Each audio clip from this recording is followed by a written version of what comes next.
Alright, Ronan MMA, welcome back to the channel. UFC 291 wrapped up last night. Justin Gaethje lands a perfectly placed head kick KO on Dustin Poirier. Alex Pereira wins a tough split decision over Jan Blachowicz. We're going to get to all of that and more in today's recap show. But before we do, please like and subscribe if you haven't already. We are creeping up on 1,000 pretty quick here. We are going to start with the first fight of the night as per usual. Work our way up. I will try to get through some of the earlier ones as quickly as I can because I want to spend a lot of time on the last few fights there. We're going to start with Miranda Maverick versus Priscilla Cachoeira. Priscilla Cachoeira, I picked her to win as a pretty big underdog here. I didn't think that she would throw as little as she did. She seemed to be pretty fearful of Miranda Maverick's takedown, and she got completely and totally dominated, so that was a bad pick on my part. We started it off rocky, okay? We did. But we pulled through in the end. It was a decent night of picks, 7-4 in total, but regardless, Miranda Maverick gets a bounce-back victory after her absolute beatdown that she suffered to Jasmine Juice-Vicious in Vancouver, Canada there at UFC 289, pardon me. Yeah, Priscilla Cachoeira, she just didn't look like she was doing much. I don't know what was up with her. She didn't do nothing. She's fearful, you know what I mean? Her right hand came close a few times, but not much doing on it. Miranda Maverick was pretty quick to get in and out of the pocket, land a few shots, and then get back out. And when she wanted to take her down, there was absolutely zero resistance from Priscilla Cachoeira. It was relatively easy night in the office for Miranda Maverick. Moving on up to Matthew Semelsberger versus Uros Medic. Okay, I picked Matthew Semelsberger, and it looked like it was going to go that way. He had dropped him in the first round, or at the very least had rocked him on multiple occasions. Credit to Medic, though. He made multiple improvements or adjustments that you could see at least in the second and third round, and ended it up with a beautiful finish over Matthew Semelsberger, which is not an easy feat because almost every single time Matthew Semelsberger hits anybody, they go down, or at the very least they get rocked. The guy has incredible power, and so credit to Medic for making the needed adjustments, coming back and putting on a clinic. Okay, that was a beautiful performance by him. And, you know, it's kind of unfortunate that a guy like that doesn't get a performance bonus because a lot of the guys that received them already have a ton of money. Okay, but it is what it is, dude. We are going to move on up to the next fight. Jake Matthews versus Darius Flowers. This was a pretty good fight overall. Darius Flowers, decent showing of himself on extremely short notice. Credit to him for taking that fight. Jake Matthews looked very good, though. He was very clean, slipping a lot of punches, blocking a lot of punches, and countering. His body shots were money. Darius Flowers, you could tell it was having a significant impact on him. And once they reached the second round, you could kind of tell that he was a little bit out of gas as well. So he had kind of given everything, tried to go out there and get a quick KO over a very well-known guy who's, you know, really good. Also, Jake Matthews, he's very good. And yeah, man, I hope that the UFC gives Darius Flowers another opportunity because, you know, he took it on such short notice. And aside from him getting finished in the second round, it was a decent showing of himself. And he showed that he at least isn't going to give up. And going to be honest, he had the best, like, when a dude gets hurt and tries to fake it so that they can crack the dude on his way in, he has the most convincing one I've ever seen. Like, when Ion Cutelaba was doing that against Magomed Ankalaev, the first one that he did, the first little stumble, looked legit, but then after that, they looked fake to me, so it was really irritating when the ref stepped in and stopped that fight when he did. Obviously, Kevin McDonald, the mini Mark Goddard, pardon me. I just fucked his name up twice, but who cares, dude? Moving on. Darius Flowers, Jake Matthews hit him with a really nice right hand, if I'm not mistaken, and he did like a stumble, but it looked legit, and Jake Matthews rushed in to go land another shot, and then Darius Flowers sent one flying almost across Jake Matthews' face. So that was a very convincing bait there that he did. But great performance by Jake Matthews, doing what he should have done, honestly, right? This guy making his UFC debut does not have the best record, has not been fighting the best competition, but it is always tough for a dude to just get a short notice replacement like that. Oftentimes we credit the guy who took the fight on short notice. Jake Matthews technically took this fight on just as short notice. He just had a training camp and was in better shape than Darius Flowers when he took the short notice fight, you know what I mean? So It is what it is. Good performance by Jake Matthews. We're going to move up the card now to Roman Kopylov versus Claudio Ribeiro. I picked Roman Kopylov to win. That was a beautiful performance, masterclass, and a stunning KO. Perfect head kick KO. That was incredible. Good God. Savage.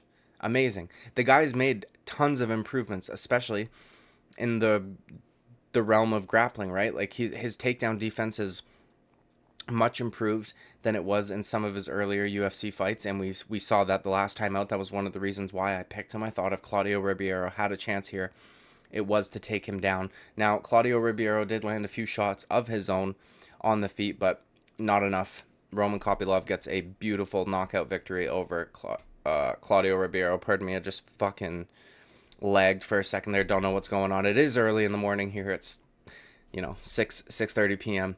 or a.m. Jesus, see, dude, it is early. Okay, moving on up. CJ Vergara versus Vinicius Salvador. I picked CJ Vergara to win, but I picked him to win because I thought he was gonna grapple. You know what I mean? Because we've seen him against guys that he can't necessarily hang with on the feet. We've seen him take them down and control them to win rounds. We've seen him get out-grappled, but only by Tatsuro Taira, really. He outstruck Vinicius Salvador. You know what I mean? That was something else I want to just quickly note, and I mean, we'll get to that later. There were really good judges tonight, which is not something you can typically say. I can't think of a single fight on this card that could even be considered close to a robbery, but regardless, CJ Vergara outstruck Vinicius Salvador. Vinicius Salvador is flashy. He looks like he's a fun guy to watch. He is just, I don't know what it is about him, man. He is so unbelievably skinny, and he looks like he's always flopping around from the waist up. Like, I don't know. In the Contender Series, it was cool because he was supposed to lose that fight, and then he goes out there and puts on a clinic against the dude. Those little fucking soccer kicks, though, like the trick soccer kicks with the back leg sneaking in behind the lead leg, is some stupid ass shit, dude. He's gonna get starched doing one of those one day. CJ Vergara was just able to get in and get out before Vinicius Salvador was able to really land anything significant on him. I think I gave Salvador maybe the first round or maybe the second. I can't remember exactly, but CJ Vergara made good adjustments. He was very quick, very defensively responsible, wasn't hanging out in the pocket too long. And Salvador was mad at the decision, and I'm not sure how he could be, okay, if his coaches were honest with him, or if, maybe he just needs to watch the fight back, but I don't think there was any controversy whatsoever. And it's funny that out of the two of them, who, again, we've seen CJ Vergara wrestle and grapple guys on multiple occasions, the guy who ended up shooting for 2 takedowns was Vinicius Salvador, and it was most likely because he was feeling the shots that Vergara was landing on the feet. We are going to move up now to Gabriel Bonfim versus Trevin Giles. I still think the UFC has these odds fucked up because it says that Gabriel Bonfim is a plus 260 underdog, which there's no fucking way that could have been the case.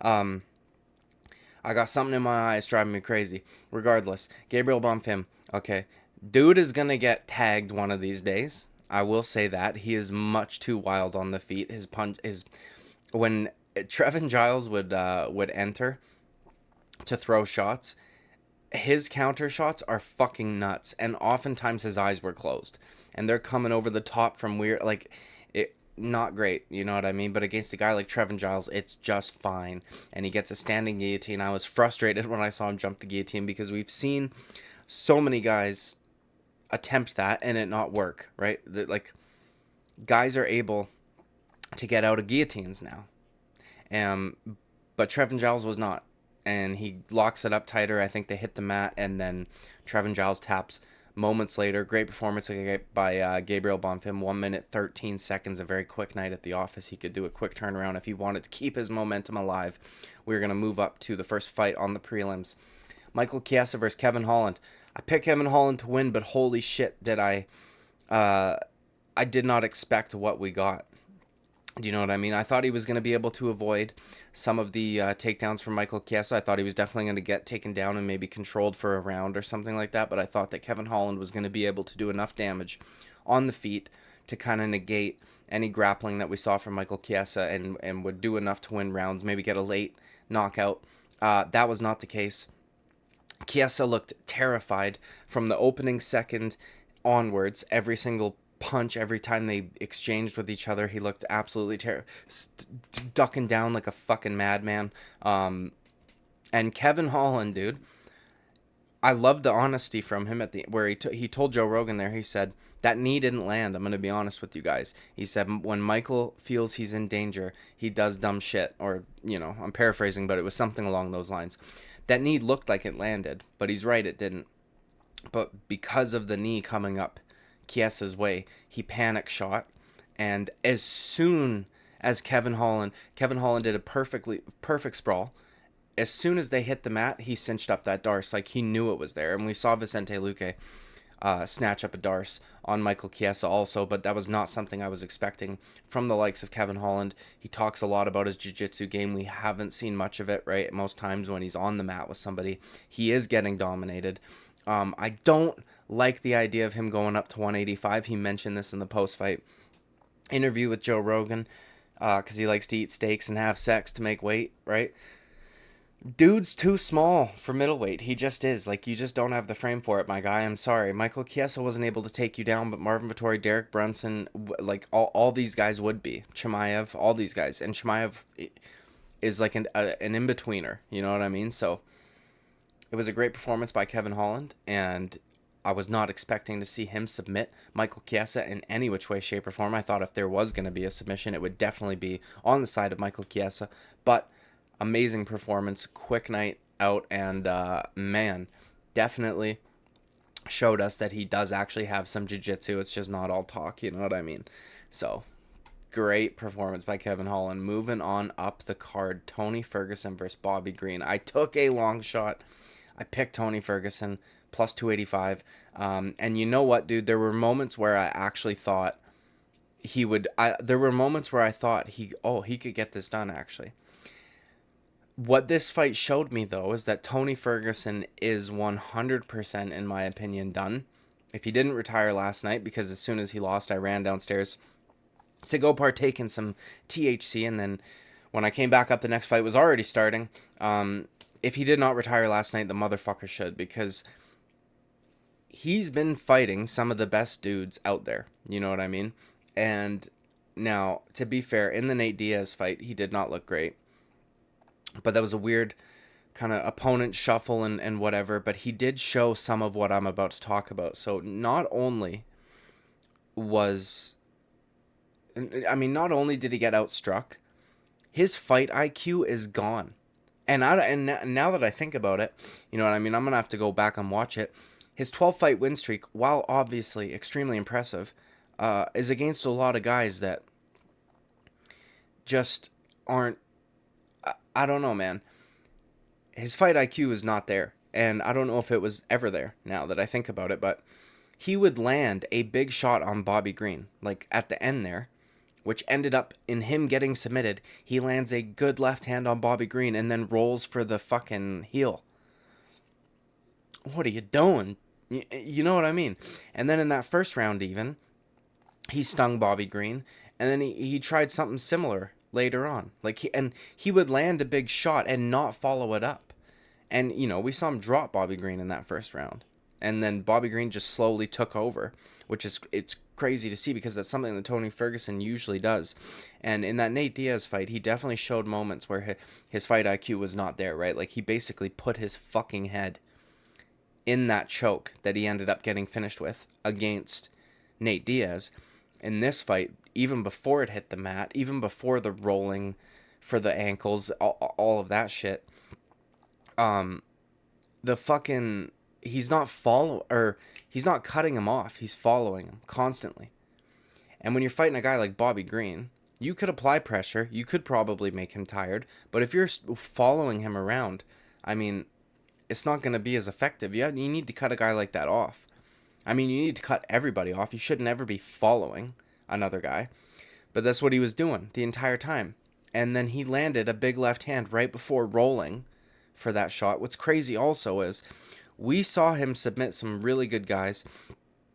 We've seen him hang with some really good guys on the ground. His ground game is essentially gone. Like, where the fuck did it go?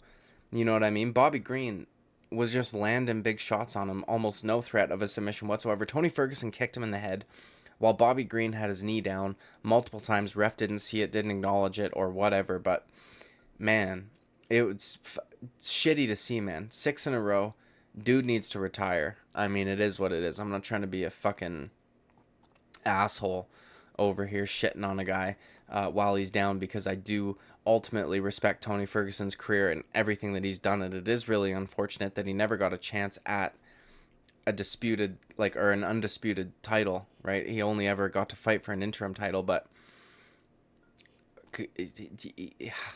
you hate to see guys go out the way that Cowboy did, and Tony Ferguson, ironically enough, because he was one of the ones that kind of started off the Cowboy Cerrone downfall, ultimately is going to go out like Cowboy. You know what I mean? Fuck. He's got, like, no explosiveness. Like, his power is there. There's no speed. His explosiveness is there. Timing's not there. The fucking wherewithal is not there. There's no fight IQ. He's not going to, like... It was very strange to see, man. Very strange. And he was having a lot of success with certain weapons, and then he just wouldn't go back to it. And I was just thinking, like, what are you doing, man? But great performance by Bobby Green, locking up a submission on Tony Ferguson, putting him out cold. Tony was getting choked by that for a good amount of time, and eventually he went out. Bobby Green looked good on the feet, and yeah, good performance by Bobby Green. It's really sad to see the downfall of Tony Ferguson, but it is what it is. I hope we don't have to see him lose to anybody else, because, you know, seeing him lose like that to Bobby Green, where he had moments of success, but he did not have a lot of them. That's like, nah. Because before, you were losing to guys where it's like, okay, fine. You know what I mean? Charles Oliveira, Beneil Dariush, okay, fine. Justin Gaethje, okay, fine. Michael Chandler even. Nate Diaz, fine. You know what I mean? And then you lose to a guy like Bobby Green. It's just like, nah, you're not there anymore. And we don't want to just see you get fucked up by a bunch of young up-and-comers. You know what I mean? So, depressing to watch that. But then we had something a little happier happen right after that. Moving on up to Derek Lewis versus Marcos Rogerio de Lima. I picked Derek Lewis to win. He was a slight underdog. I obviously picked him to win by KO, because that's the only fucking way he's winning a fight. And he did it, man. He pulled it off. Holy shit. Jump switch knee. The dude throws a lot of shit like that. You know what I mean? We've seen him throw switch kicks, the switch knees, just, yeah, crazy shit like that, where you see a morbidly obese heavyweight and you're like, how the fuck did he pull that off? You know what I mean? None of them ever land. He's never in the correct range he would need to be in to land one of those shots. He just kind of throws them as like a last ditch effort to make something happen. This was not last ditch, right? It was from the opening second. He ran out there, flying like jump switch knee, lands perfectly on Marcos Rogerio de Lima, and then it took him a few seconds to finish him off, but not many. 33 seconds, and that's a wrap. I feel like they could have maybe stopped it even a little bit earlier. Not that Derek Lewis was landing extremely clean shots that was putting de Lima out or anything, but he wasn't doing a whole lot, just covering up, taking these massive bombs from Derek Lewis is not great, regardless if you've got a glove there. You know what I mean? Dude's definitely most likely concussed today. So, great performance by Derek Lewis. Glad to see him get back in the win column. And, you know, he looked pretty happy himself, obviously. He has had a tough go of things since losing to Daniel Cormier for the title. You know what I mean? A great performance. I don't know what else to say, man. That's like the person you would least expect a flying knee knockdown from. And I know that he throws it a lot, but even he said, like, you know, I almost gave up on that shit, because if it didn't land, shit, I've been doing the same knee for fucking 10 years or whatever. If it didn't land, I was about to give up on that shit. And you didn't need to, good sir, because it landed perfectly and got you an underdog KO victory over a guy that, you know, obviously, because he's an underdog, a lot of people thought he was going to lose this fight, but Marcos Rogerio de Lima doesn't get a whole lot of finishes, especially not as he's moved up the rankings. He's 38 years old, which I understand is a little less relevant for a heavyweight, but to me, I didn't see anything that worried me all that much. For a brief second, when the knockdown had initially happened and he grabbed a hold of Derek Lewis's legs, I thought, good God, that is just the way that Derek Lewis would lose. Okay, if he pulls off a fucking heel hook right now, but Derek Lewis stuck to his guns, kept throwing ground and pound. Eventually, he had to give up on that leg and get both his hands up to block his face, right? Otherwise, he would have been put to sleep. And amazing, great performance. Moving on up to the fight I was the most excited for. Okay, Jan Blachowicz versus Alex Pereira. Okay, what's hilarious is in my picks video, I said, people who are saying we need 5 rounds for this are silly. We're not going to need them. You know what I mean? And then it goes all 3 rounds, split decision. Now, I want to fucking talk about this, though.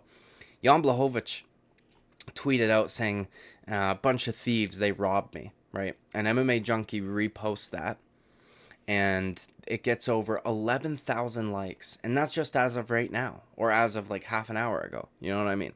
It's not even 12 hours removed from it happening, which saddens me to know that there's that many people that don't know what they're watching. I don't understand how anybody could not see that that was a clear 2 to 3, like rounds 2, rounds 3 decision for Alex Pereira. I don't understand it. He clearly won round 2. Clearly. He clearly won round 3, in my opinion. Jan Blachowicz was landing some good shots. People that act like the takedown sealed the deal don't understand what they're watching, what they're looking at, or how to score it. Total strikes, okay, in round number 3, 46 to 33 in favor of Alex Pereira. That's significant strikes, 35 to 26 in favor of Alex Pereira. Those 9 strikes that they did not count, 11 strikes that they did not count, as significant strikes were jabs that we saw were pretty fucking significant, if you ask me. You know what I mean? Alex Pereira won that last round. I don't understand. The takedown doesn't mean a fucking thing. And thank you to John Anik for finally saying it the way that he said it. He made it as crystal clear as he possibly could. And we still have over 11,000 people liking a tweet that says Jan Blachowicz got robbed. No, we fucking didn't. John Anik said, because Daniel Cormier and Joe Rogan have no idea what they're talking about, no idea what the scoring criteria says, no idea how to interpret it or read it or utilize it. And they bring up the takedown, and John Anik says, I don't think that takedown will even factor into the scoring. That was largely a significant striking round. And I was like, thank you for saying something. And then people are still claiming robbery. It's a significant striking round. We don't use the takedown. It was a change of position because he didn't do anything with it. He didn't pass guard. He didn't even land. I don't think he landed a single shot on the ground in those last 40 seconds. Every single shot that he attempted, Alex Pereira squirmed out of the way of, or blocked, or whatever. Was able to grab a hold of his arms. Like, he didn't land anything. That takedown doesn't fucking matter. And that's probably why Jan Blachowicz thinks he got robbed. Which is like, read the fucking scoring criteria for fuck's sake, please. Just do it. It's not that hard to read. It's not like it's not like you need to be a PhD. And fucking, I just don't understand, man. I don't get it. I truly don't. That was an incredibly, to me, that fight was not as crazy as I thought it would be, right? Like in terms of people getting knocked down or knocked out or anything like that, obviously. But it was extremely interesting to watch. And I was on the edge of my feet every fucking second of it. That was a great fight. Alex Pereira showed us that, he can deal with Jan Blachowicz on the ground and get back up in a way that Israel Adesanya couldn't. He was able to out-leg kick Jan Blachowicz in a way that Israel Adesanya could not. Okay? And yeah, I'm being petty, but it is what it is. He also showed us that out of anybody that is in talks for the title right now at light heavyweight, which is basically one human being, okay, Yuri Prochazka, and then maybe Jamal Hill when he comes back, but that's going to be a long road to recovery. Yuri Prochazka does not have, like, he's not going to blast takedowns on Alex Pereira. At least I don't think he will. You know what I mean? Like, he'll be able to handle himself in the grappling against Yuri Prochazka, against a Jamal Hill. We have no idea what's happening with Magomed Ankalaev, but, I mean, he could probably take Pereira down. I was surprised that in round number 2 we did not see a jump knee from Pereira. one of those scissor knees that he does, the switch knee, because Jan Blachowicz was pretty much done at the end of round 2 there. And that's how Pereira won round 2. Like, I don't understand what rounds these people are thinking Jan Blachowicz won. He won the first round, and that's it. You know what I mean? That's it. It is what it is, dude. I don't understand it. But Pereira also showed us a lot more patience on the feet, which is probably why we didn't see one of those scissor knees, because he probably thought to himself, well, I've definitely secured this round now based on the damage that I have done since getting up from that takedown, and I'm not going to put myself in harm's way or to chance getting taken down again by offering up my knee, you know what I mean, in case I miss. So honestly, man, it was probably just good fight IQ by Alex Pereira. The leg kick battle was super fucking intriguing to watch. That was incredible, dude. Alex Pereira showed us that he, in my opinion, won the leg kick battle. But I will say this, basically because of volume is why he won the leg kick battle, right? If Blachowicz had blasted his leg kick out a few more times, he probably just didn't want to get countered. When he throws a leg kick, his right arm comes down a bit, and then he'd be open for that left hand.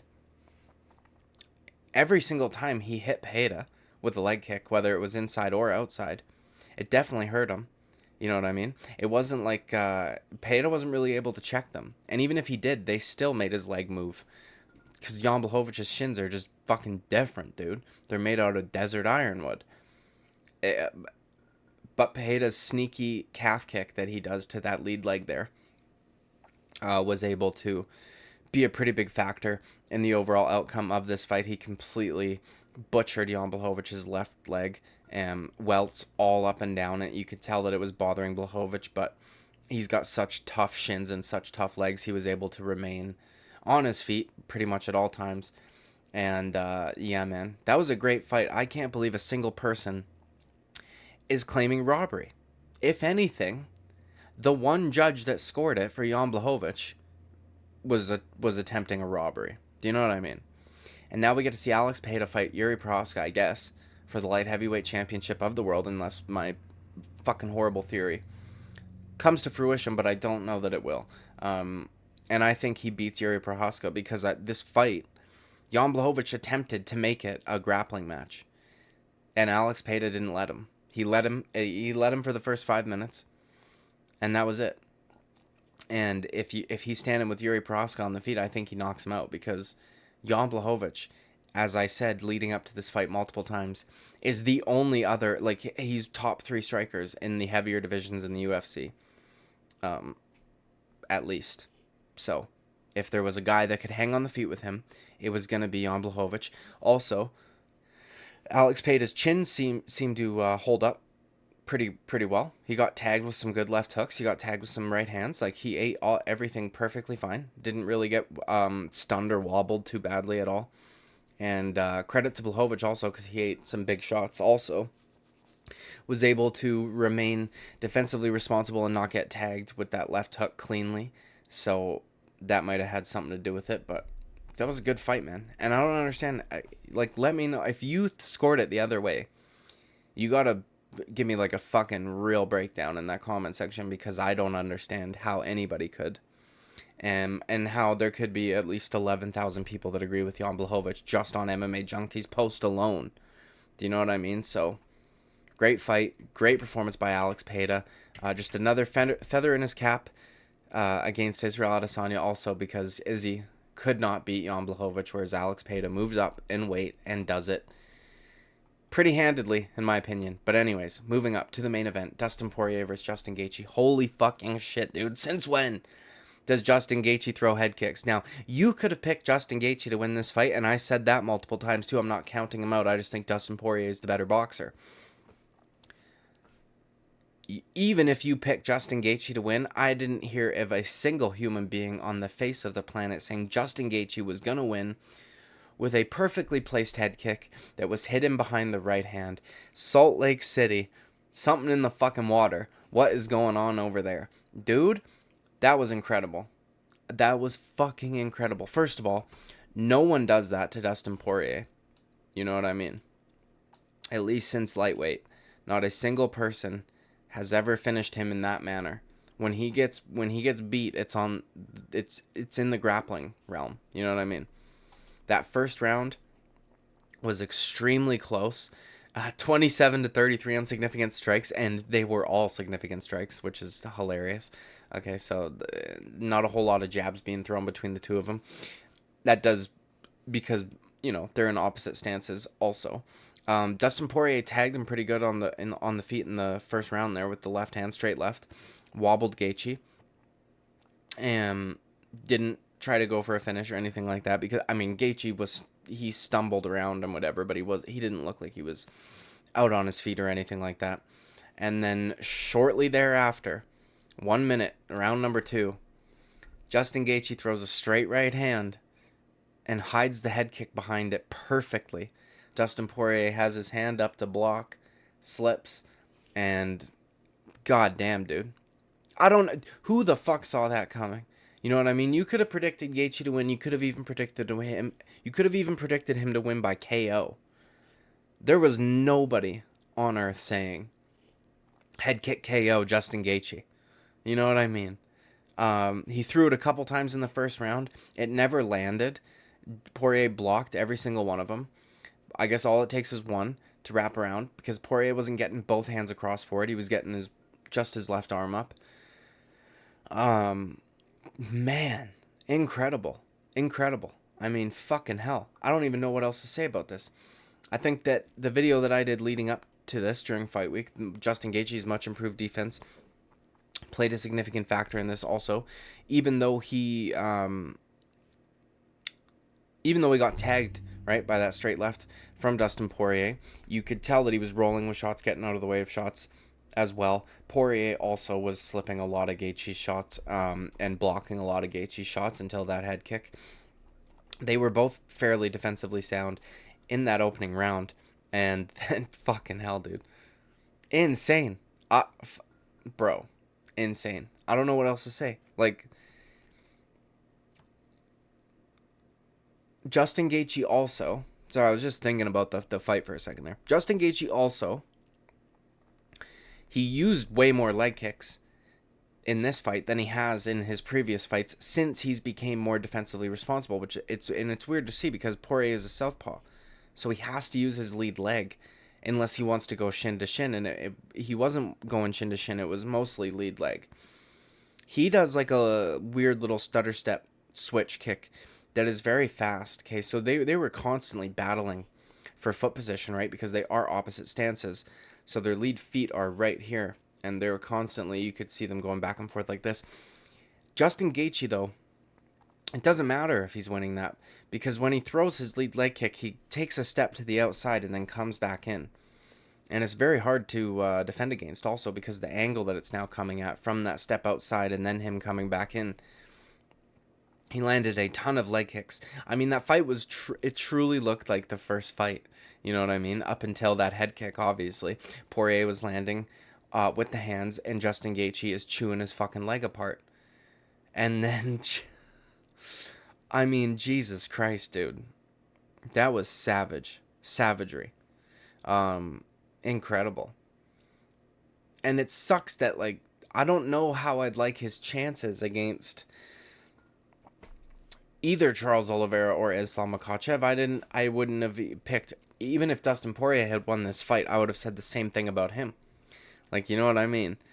I just don't know that they're going to be able to win. Obviously, I think Charles Oliveira is probably a more winnable fight. But fuck me, dude. If Justin Gaethje can stuff a couple takedowns from Islam Makhachev and, you know, manage to sort of keep it at range, land the same kind of leg kicks that he landed against Khabib, I mean, he's got a chance, dude. That was incredible. Because here's the thing, at 34 years old, which is not technically your athletic prime, especially not at the lower weight class, he's making improvements and adding new tools. Like, obviously, we've seen him throw a head kick before, right? But they're few and far between, and they don't really land. He's just kind of throwing them. This was perfect. This is a new tool, because not just the head kick. Him throwing the straight right before it, right? Same side attack. hidden behind the right hand. Leon Edwards, Kamaru Usman, Robert Whittaker on a bunch of fucking dudes. You know what I mean? That was stunning.